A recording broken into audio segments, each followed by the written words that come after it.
Որոշումը տեխնիկական չի լինելու եւ փաթեթային չի լինելու, այսինքն եթե մենք ընտրում ենք ուժեղ Հայաստան խմբակցության ներկայացրած տեխնացուներից որևէ մեկին, դա ավտոմատ չի նշանակում, որ ուրեմն մյուսներին ենք ընտրելու եւ հակառակը, եթե չենք ընտրում որևէ մեկին, դա ավտոմատ չի նշանակում, որ ուրեմն մյուսներին չենք ընտրելու, որպես ապացույց ըստ էության Հայաստան Դաշինքի ներկայացուցչին ընտրել ենք Մարդու իրավունքների պաշտպանության հանձնաժողովի նախագահի պաշտոնում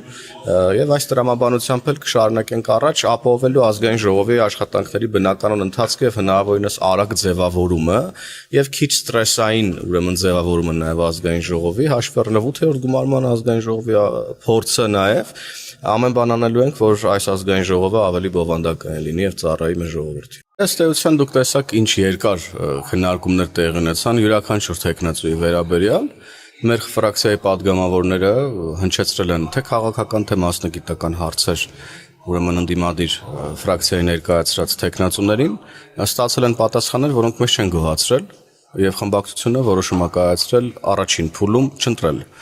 ներկայացված տեխնացուներին։ Հիմա ըստ էության ուժեղ Հայաստանը նոր տեխնացու է առաջադրել մասնավորապես ֆինանսա-բյուջետային հանձնաժողովի նախագահի համար, կառաջադրի ըստ իրենց նաեւ մյուս հանձնաժողովների դեպքում ուրիշ տեխնացուների, նոր տեխնացուների կրկին նույն ընթացակարգով կքննարկենք, կհնչեն հարցեր, ելույթներ, պատասխաններ, ըստ այդմ ֆրակցիան կրկին որոշում կկայացնի։ Մենք չունենք ըստ էության փաթեթային որոշում առայն, որ չենք ընտրելու ուժեղ Հայաստան խմբակցության տեխնացուներին, գիտենք, որ Դոնթի բանաձևով այդ պաշտոնը պատկանում է իրենց